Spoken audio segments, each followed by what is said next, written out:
In October of 2012, 59-year-old Betty Wilkins, a former librarian from Springfield, took a short trip to the Ozark National Park.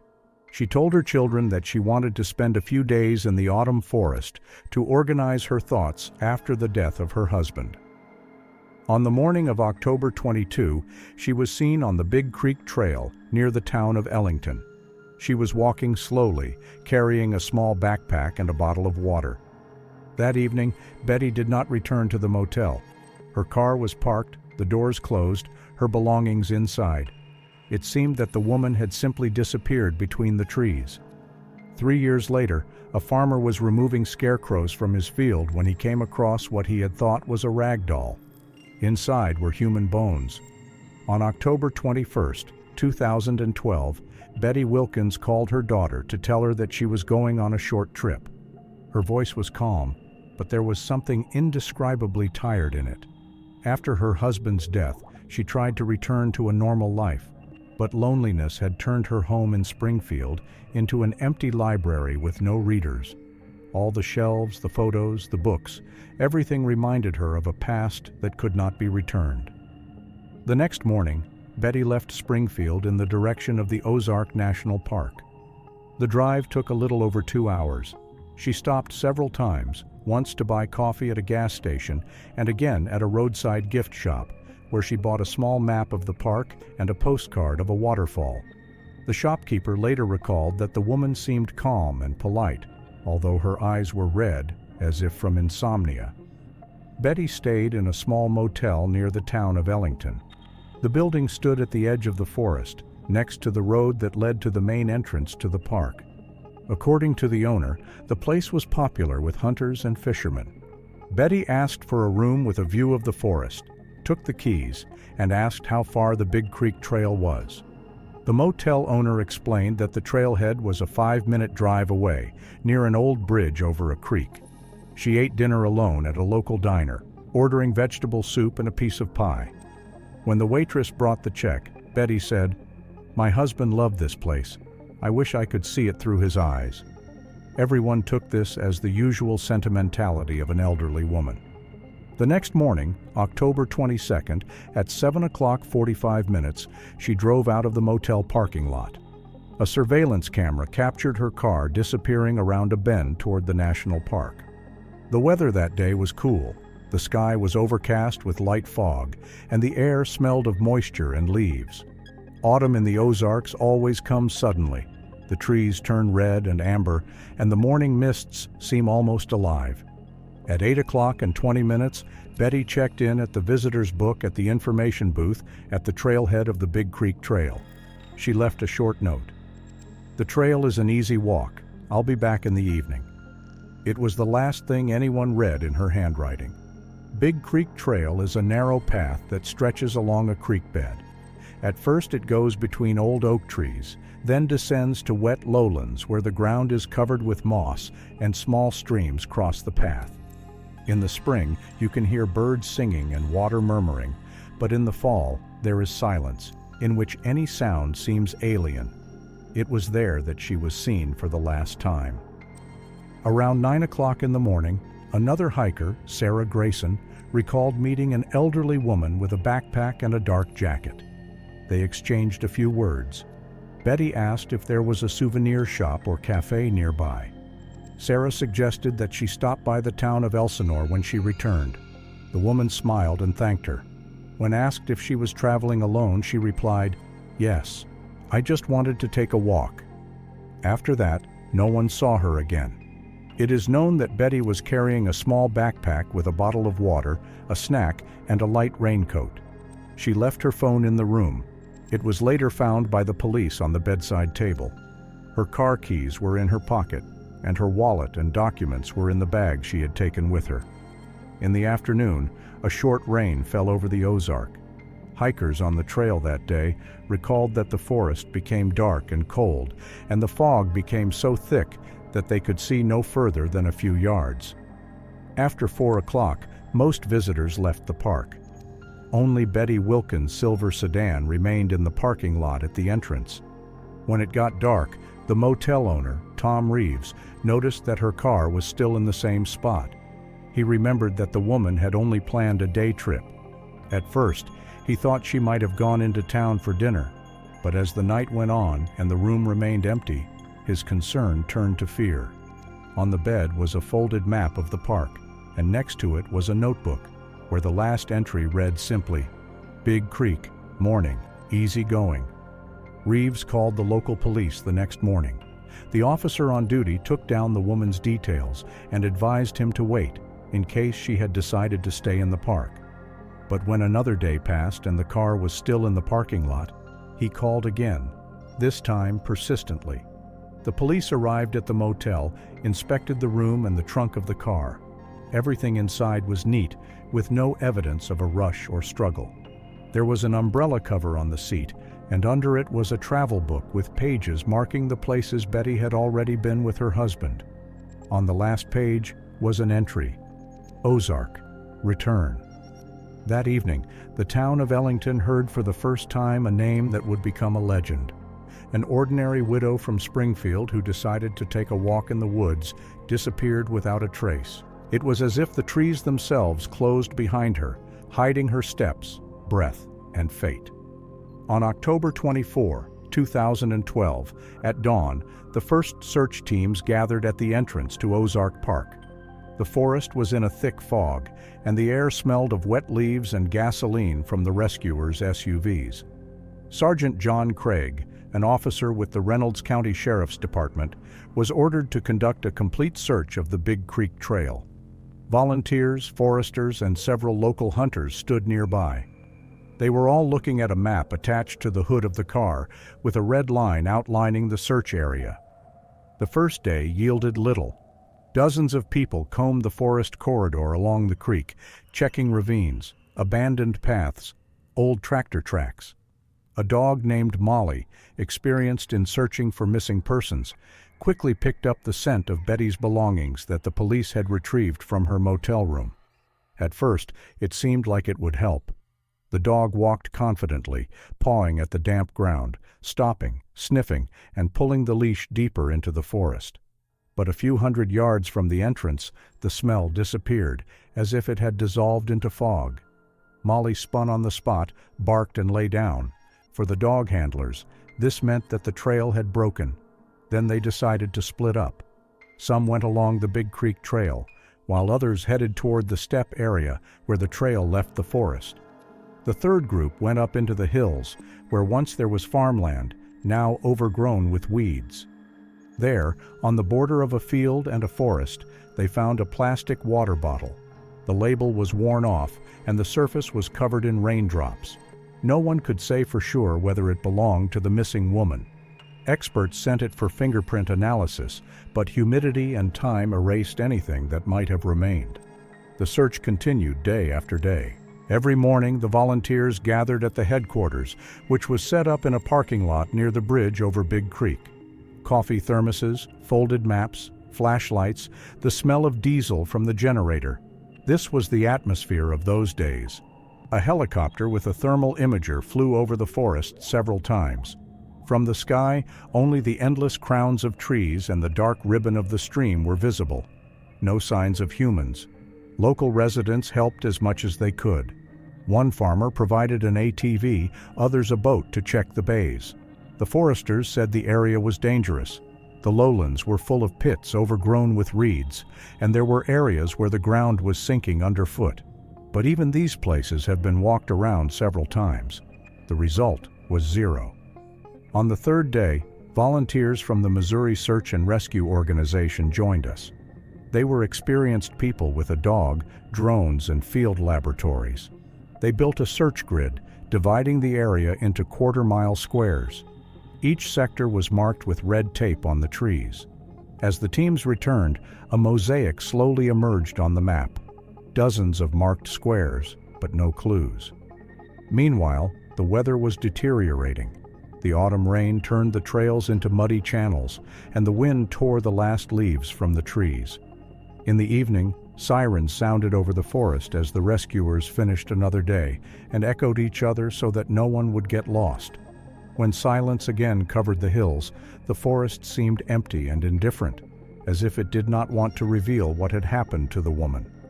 Betty's children, daughter Melissa and son Jason, arrived from Springfield the morning after the search began. Their faces appeared on the local news, and they gave short interviews near the headquarters tent. Melissa held up a picture of her mother, smiling, wearing a summer hat, holding a book. She repeated to the journalists, "Mom knew these places. She couldn't have just gotten lost." But the forest gave no answer. The volunteers worked for almost a week without a break. They were brought hot food, coffee, and blankets. In the evening, everyone sat around the campfire, discussing routes and versions. Some said that Betty could have slipped and fallen into the ravine, while others suggested that her heart had failed her. Some whispered about wild animals or even foul play, but there was no evidence. On the 6th day of the operation, search dogs from another county arrived. They were released near the place where the bottle was found. At first, the animals picked up the trail. Then, after a few hundred yards, they abruptly changed direction and stopped in an open area where the forest turned into a field. There they began to run in circles, barking excitedly, and then quieted down. The dog handlers explained that the scent was lost in the wind, possibly because the wind had blown the trail out of the field. This was the last place where they could trace Betty's path. After that, the search began to fade. Every day the number of volunteers decreased. Some returned to work, others lost hope. The police continued to comb the area for several more days, but with each passing day, the chances of finding at least something were melting away. Every square of the map was marked, every ravine was searched, every trail was walked. When a week passed, the sheriff officially announced that the active phase of the search was over. The investigation would be handed over to the Missing Persons Unit. For the locals, it sounded like a verdict. Several posters were left near the headquarters with the words, "We will not give up." But the next morning the wind tore them up and blew them to pieces along the roadside. Melissa and Jason stayed in the neighborhood for a few more days. They put up flyers in stores, gas stations, and coffee shops with their mother's photo and a short caption, "Missing on the Big Creek Trail." In every store they were told the same thing, "We'll help you if we hear anything." But the phone was silent. By the end of October, the forest had regained its peace. The rescuers' camp was dismantled, the SUVs left, and only burnt logs and the smell of smoke remained where the fire had been burning yesterday. Silence fell on the trees again, and it seemed as if nothing had happened, neither the woman, nor her footsteps, nor the week of human noise in the wild silence. And so Betty Wilkins' disappearance became just another line in the police report. But for those who saw the search for her day after day, the story was not over. Because everyone who stood in the fog and heard the dogs losing the trail knew that the forest was not silent for nothing. It is hiding something. And until no one finds the answer, the Ozarks will remain a place where even the echo of footsteps drowns in eternal silence. 3 years have passed. The fall in Missouri is cold and early. The fields around the town of Ellington were yellow, as if frozen in anticipation of winter. Farmer Elvis Clayton, a man in his 60s, was just finishing up the corn harvest. His farm stood off the road, an old farm with a wooden barn, and plots that sloped down to the river. The field stretched for almost 50 acres, and everywhere, as had been the custom since his grandfather's time, there were scarecrows. Elvis believed that without them the harvest would be worse. There were different kinds of scarecrows, old, warped ones made by his father, newer ones made of fresh boards and faded shirts. All stood in rows, like a silent guard among the corn stalks. Clayton couldn't say when exactly that one thing appeared, which was supposedly old but somehow different. It just blended in with the others, looking ordinary in the fog of the morning. It was at the end of November when the farmer decided it was time to remove the old scarecrows before winter. The morning was cold, and the wind was blowing clouds of dust and dry leaves over the field. Clayton walked along the row, plucking off the scarecrows one by one, piling them up to burn them. Some fell apart at the first touch, while others held on tightly, as if there was something heavy inside. When he came to the last one in the row, the sun was already low.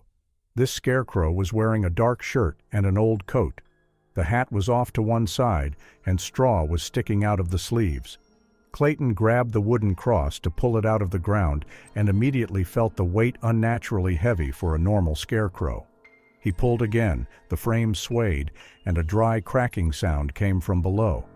It seemed that the wood inside was rotten, but what fell at his feet was not a branch. Clayton froze. An arm fell out of the scarecrow's insides, white, dried up, and covered in shreds of cloth.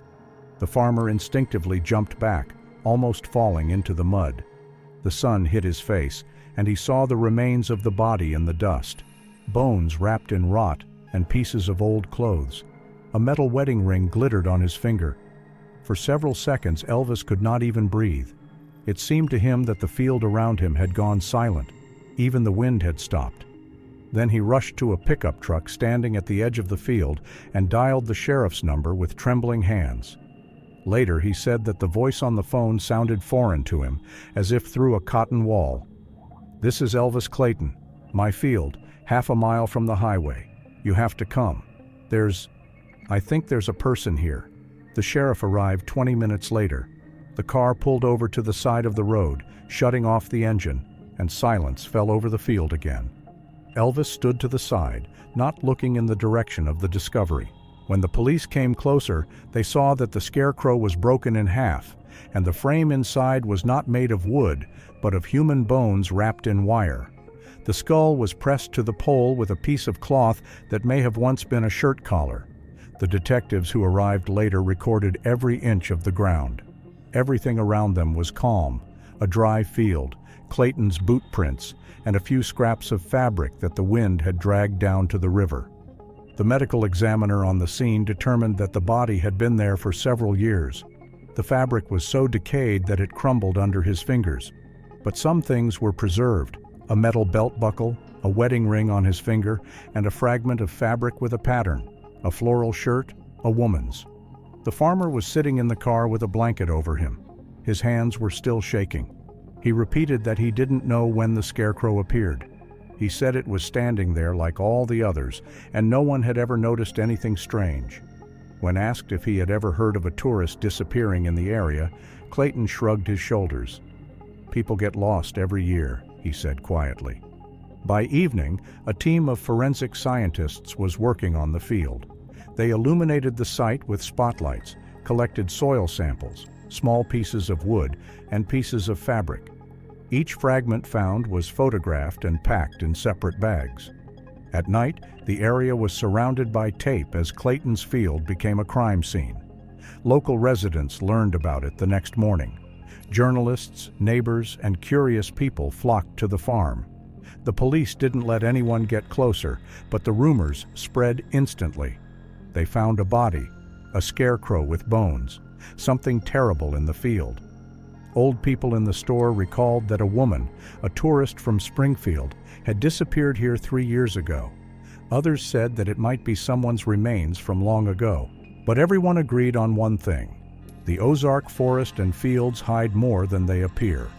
Meanwhile, experts were disassembling the remains of the scarecrow. It turned out that the skeleton was made of 2 wooden poles tied with copper wire, which held the bones in place. He was wearing a dark coat over a light shirt, a combination that was not appropriate for any season.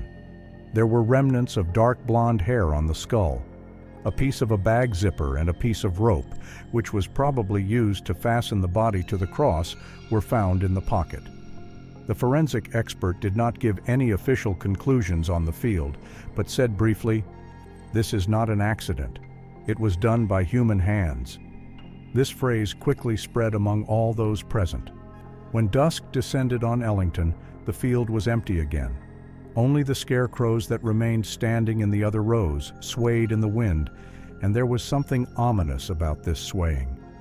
Clayton did not stay home that night. He told his wife that he could not look at his fields and went to visit a relative in the city. The moment when he pulled that scarecrow and felt its weight, alien, cold, as if from the earth, emerged in his memory over and over again.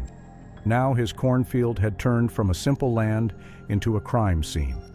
And from that day on, every local passing by slowed down and looked toward the rows where the scarecrows once stood. It seemed that among them there was still one that would not shake even from the strongest wind. The remains from Clayton Field were transported to a forensic center in St. Louis. The transportation lasted all night. Rain, washed out roads, cars with flashing lights casting blue light on the wet asphalt. In the lab, everything went on in silence. Bodies that have lain in the ground or in the open air for several years do not leave many answers, only questions that smell of metal and damp soil. Forensic scientist Dr. Henry Collins has worked at the facility for over 20 years. When the container with Betty Wilkins' remains was brought to him, he immediately realized that this was an unusual case. The frame, the copper wire, the straw inside the clothes, all of this resembled a ritual rather than an accident. Experts took the fragments apart with care, as if it were an archaeological find. There were no signs of gunshot wounds on the bones, but there were small cracks in the skull and cervical vertebrae, possibly a fracture during or after death. The first confirmation of the identity was a ring found on the finger of her right hand, a simple gold wedding ring with internal engraving, B&W, 1981. Melissa's daughter, who was called to the lab, recognized it without a doubt. She said quietly, "Dad gave it to Mom for their 20th anniversary." After that, the identification procedure officially began. The dental records obtained from the Springfield Dental Clinic matched completely. The forensic report was signed on the second day. The remains belonged to Betty Wilkins, a woman of 59 who disappeared in the fall of 2012. The case of the disappearance officially became a murder case. The investigation was assigned to cold case detective Mark Ross. He was a former patrol officer who had once worked in the area. He was in his early 40s and had a reputation for not forgetting any details. When Ross arrived in Ellington, Clayton's Field was already empty again. Only black earth, a few remnants of burnt straw, and wooden crosses used by forensic scientists to mark the site. The first thing the detective did was meet with Elvis Clayton. The farmer looked exhausted, his hands shaking even when he was just holding a mug of coffee. He repeated the same thing he had already told the police. He did not remember when the Scarecrow appeared. Perhaps one of the hired laborers who had helped out in the fall a few years ago had put it there. Ross listened carefully, took notes, and then asked, "Have you ever seen anyone on the field, outsiders?" Clayton shrugged his shoulders. "There are hunters, fishermen, guys from town, but I don't remember anyone putting a scarecrow here without my knowledge." After this conversation, Ross went to the county sheriff's office. In the old files, he was looking for something similar, cases where people disappeared without a trace within a radius of several dozen miles. The archive smelled of dust and old paper, yellowed folders, typewritten reports, photographs from the days when they still used film. The first case that caught his interest was the story of the Masons, an elderly couple from the town of Bradley Field who disappeared 15 years ago in the fall of '97. Their pickup truck was found on the side of the road near a wooded area. The trunk contained food, an axe, and several bottles of water. The bodies were never found. The second case is even older. A man named Clarence James, in his 80s, disappeared on his way to his farm. His horse was found near the river, and the saddle was unbuckled, as if the rider had simply disappeared. Neither story had a resolution. Ross looked at old maps, comparing the locations of the disappearances. They formed a strange line that stretched across several counties, a strip of old farmland where fields turned to forests. All three of the disappeared were elderly, around the same age, lonely or living in seclusion. A coincidence? Perhaps. But the detective's instincts told him that such things were never coincidental. The next day, Ross visited Betty's daughter, Melissa. She met him at her parents' house in Springfield. On the shelves were books that Betty used to bring from the library, with bookmarks on her favorite pages. Melissa showed some photos of her mother and told him about her habits. She loved to walk and used to write down her routes in her diary. Ross took the diary. The last entry was Ozark, Big Creek, daytime walk. Nothing else. When he returned to Ellington, he went to the local store, stopped at a cafe, and talked to the residents. Someone mentioned Betty. The waitress said the woman seemed calm but a little confused. A shopkeeper in a souvenir shop said she was interested in old farms, asking if there were any places where time stood still nearby. Ross wrote these words down separately. One thing stood out to him. Betty hadn't disappeared into the mountains or the jungle, but was right next to people's homes, where there were roads, farms, and telephone service. 3 years and no one had seen anything. It seemed impossible. In the evening, the detective returned to the motel where he was staying. He laid out maps and old photographs on the table and marked the points of disappearance. Each of them fell on areas where farms were gradually falling into disrepair and fields were overgrown with weeds, places where other people's eyes rarely look. Ross drank cold coffee and stared at the map for a long time. The wind outside the window swayed the branches, and it seemed that someone was walking quietly along the road. He wrote a short note in his notebook. 3 missing, 1 found. They have in common age, remoteness, and silence. Probably not a coincidence. The next morning, he returned to the Clayton farm to inspect the field again.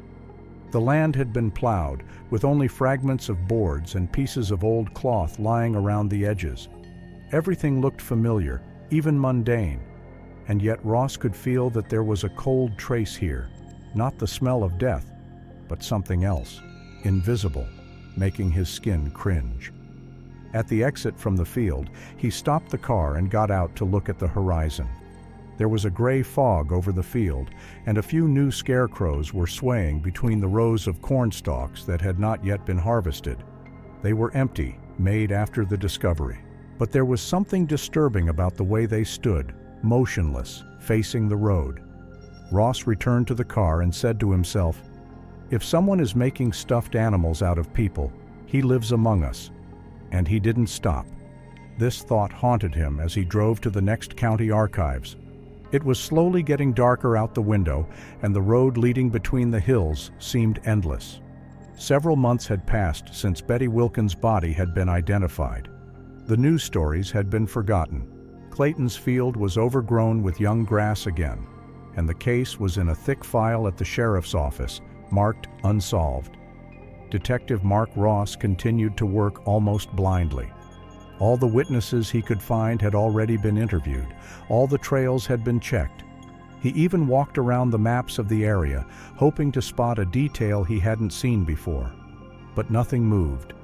In the evenings, he looked through old photographs from the crime scene, comparing the little things: the angle at which the scarecrow stood, the placement of the rope, the nail marks on the pole. Nothing that could lead to the person who did it. The killer acted coldly, with calculation, and most importantly, he didn't leave a signature. One day, Ross returned to the motel where Betty had stayed before she disappeared. He decided that maybe he had missed something obvious. The owner, an elderly man named Tom Reeves, met him in the lobby. Dust lay on old framed photos, smiling tourists, hunters, families by the river. There was a thick visitor's book on the counter, but new entries rarely appeared. "You interrogated me back then," Reeves said, wiping his glasses. "I told you everything I knew." "I remember," Ross replied, "but sometimes people remember details over time. Maybe something will come back to you." They sat down by the window. Ross opened the newspaper with Betty's portrait printed for the press. He printed it out to show it to anyone who might see it. While they were talking, the owner looked at the photo and sighed softly. "You know, she seemed kind to me then, sad but calm. And then somehow, everything went quiet. People forget quickly." The detective was about to leave when Reeves suddenly remembered, "I have a book of reviews from that year somewhere. I was going to burn it, but I don't think I threw it away. Wait a minute." He disappeared behind the back door. A few minutes later he returned, holding a dusty, thick book with a tattered cover. The pages were yellow, some with coffee stains. Ross flipped through a few, checking the dates. Guest notes, thank yous, wishes, random jokes. And suddenly, a short paragraph written in ballpoint pen. "Nice place to stay. Thank you to the hosts. On the trail, I saw a hermit-like man with a truck. He was collecting old branches by the roadside. He looked strange, but maybe he was just a local. Dave from Tulsa. Ross read it over several times. The date of the recording is October 24, 2012, 2 days after Betty disappeared. "Do you remember this man?" Ross asked, showing the lines to the owner. Reeves frowned and tried to remember. "Dave, I think so. He's been here a few times. Traveling mechanic, fixing cars on the highway. Good-natured guy from Oklahoma, I think. He worked for some farmers temporarily." It was the first new name to appear in months. Ross immediately went back to the department and made a request through the motel database in 3 neighboring counties. A few days later, he got an answer. There was indeed a man named David Larson, a Tulsa native, 38 years old, a traveling mechanic, registered in the hotel book in another town. The detective contacted him by phone. The voice on the other end of the line sounded surprised and a little wary. "Yes, I was in Missouri at the time," he said, "but it's been so many years, I don't know how I can help." Ross offered to meet in person. A week later, they were sitting in a roadside coffee shop somewhere between the counties. David, a stout man with a tanned face, was looking at a photo of Betty that the detective had placed in front of him for a long time. "No, I don't remember her, but I could have seen her if she was walking along that path. I used to go there a lot, repairing old trucks for tourists." Ross showed him another photo from the sheriff's archives. It was a picture of Herbert Miller, a local hermit who had once come to the attention of the police because of a fight with a vacationer. He had a gray beard, dark eyes, and a crumpled hat. Dave's reaction changed immediately. He leaned toward the photo, narrowed his eyes. "This one? Yes, I've seen him, no doubt about it. The very day I wrote the review." Ross asked him to recall the details, and gradually the picture emerged. A man in a worn shirt, standing next to his old truck, collecting branches on the side of the road. Dave said that at first he thought he was preparing wood for a fire or fixing something. But his behavior seemed strange. He was carefully examining each branch, as if choosing it by shape, piling it up, then covering it with a tarp again. "And one more thing," Dave added after a pause. "There was something big in the back of his pickup truck, wrapped in a tarp. There was a wooden cross sticking out of the edge. I thought it was just part of the frame. Maybe he was making scarecrows. A lot of farmers make them here." Ross listened intently, not interrupting. His hand was automatically gripping the pen, the only new clue he'd gotten in all this time. "Are you sure about the date?" he finally asked. "Absolutely," Dave replied. "It was the night I spent at the Reeves Motel. That's the same morning I saw him driving out of the woods." After the meeting, Ross sat in his car for a long time, flipping through his notes. The name Herb Miller was already familiar to him. He was a former carpenter who lived alone in an old homestead a few miles from where Betty disappeared. He had previously been questioned in a case involving a conflict with tourists, but there was no evidence. Miller said then that he was defending his land. Now, after Dave's testimony, everything was starting to come together in a creepy mosaic. A local hermit with a truck, wooden crosses, fields of scarecrows. Everything that had previously seemed like isolated details suddenly became a pattern. Late that night, while looking through the photos from the site, Ross felt the same cold touch of intuition that had once led him out of the darkest dead ends. On one of the frames, enlarged under a lamp, he saw a familiar detail, a fragment of a wooden pole, not made like factory crosses, but by hand, with notches from a saw. He had seen similar ones in the sheds of old carpenters. And then the detective made a note in his journal. "Miller, homestead north of Big Creek. Check for connection to disappearances. Need a warrant." Outside the window, it was raining lightly, and the drops hit the roof of the car as if they were counting down the seconds to something inevitable. Ross closed his notebook and stared into the darkness of the road, where the outlines of old farms were lost among the hills ahead. Somewhere in the depths of the forest, perhaps, there were still scarecrows that no one had noticed. The search warrant for Herb Miller's estate was signed at dawn. The paper smelled of fresh ink and coffee, as Detective Ross stood by his car, clutching the document in his hand as a cold fog rose over Ellington. 3 officers and a forensic scientist were assigned to the operation. They set off down a narrow road leading deep into the woods. Miller's old house stood a few miles from the main road, abandoned among the thickets, as if the forest itself was trying to hide it from view. The estate looked abandoned, but not deserted. The grass was trampled over, and a truck stood next to the porch, an old faded truck with rust on the door. On the back were logs, scrap boards, and a tarpaulin, the same canvas that Dave from Tulsa had seen 3 years ago. Herb Miller came out to meet them alone. He was tall, with a beard the color of gray ash, wearing a worn jacket and heavy boots. He showed neither fear nor surprise. When Ross announced the warrant, Miller just nodded. "You can look for me. I'm not hiding," he said calmly. His voice was even, almost gentle, but his eyes were cold, colorless, like ice on a river. The first object to be checked was an old shed behind the house. The door creaked open, and the smell of rotten wood and paint immediately hit my nose. Inside, there was silence, broken only by the dripping of water from the roof.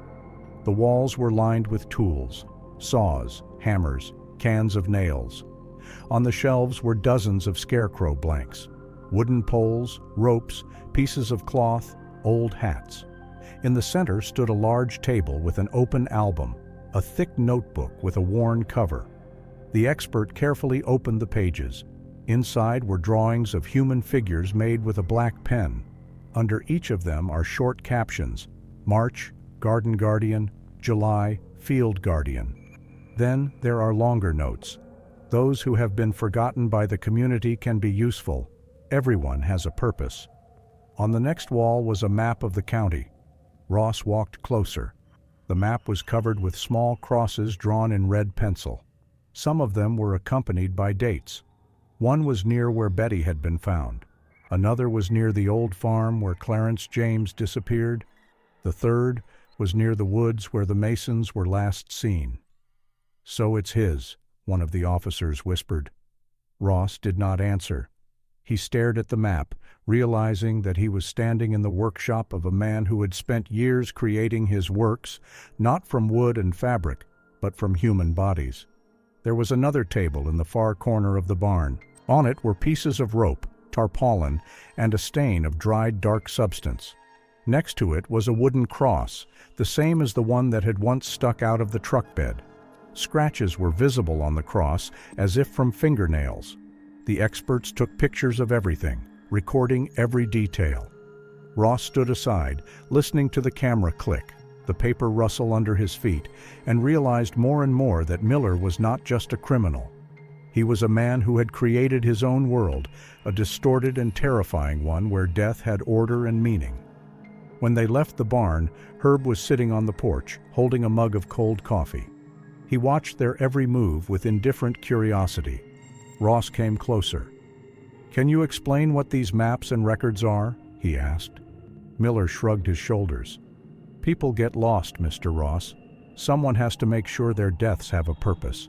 I'm just helping nature find its balance." His words sounded calm, without a shadow of irony. "You call that balance?" the detective asked again. "Yes. They were alone. No family, no meaning. I gave it to them. They became guards, standing, watching, protecting the harvest. Nature does not tolerate futility." Ross looked at him for a long time, trying to figure out if he believed in his own words or was just playing around. But there was no crazy glint in Miller's eyes, just cold confidence. After a brief meeting, the officers continued to search the house. The inside was clean and empty. There were books on agriculture, a few old magazines on the shelves, and cans of food in the kitchen. In the bedroom, there was a neatly made bed and a table with a lamp. The only thing that caught his eye was the rows of notebooks on the shelf, similar to the one in the workshop. In one of them, Ross found notes that chilled his blood. "They come by themselves. Nature whispers to me whom to choose. Old people with nowhere to go. It's easier for them to fall asleep when they see a target. I do not kill, I transform." On the following pages are dates, marks, names, and short phrases next to them. Clarence is the guardian of the apple orchard. Betty is the guardian of the cornfield. Each line was like a sentence. When Ross left the house, the day was already tipping toward evening. The sun was breaking through the clouds, painting the old farmhouse a rusty color. Miller's pickup truck was parked at the gate, and in the back was another cross, neatly wrapped in a tarp, as if prepared for the next job. The detective took a few steps toward it, lifted the edge of the canvas, and saw a new scarecrow blank. Fresh ropes, new boards, and varnish that had not yet dried. It all smelled like wood and death at the same time. He realized Miller was not going to stop. He was preparing to make new guards. As the officers led him to the car, Herb continued to remain strangely calm. For just a moment, he raised his head to the sky and said, "Spring will come soon. The fields will need protection again." Ross did not answer. He just watched the car door close, cutting off Miller's voice.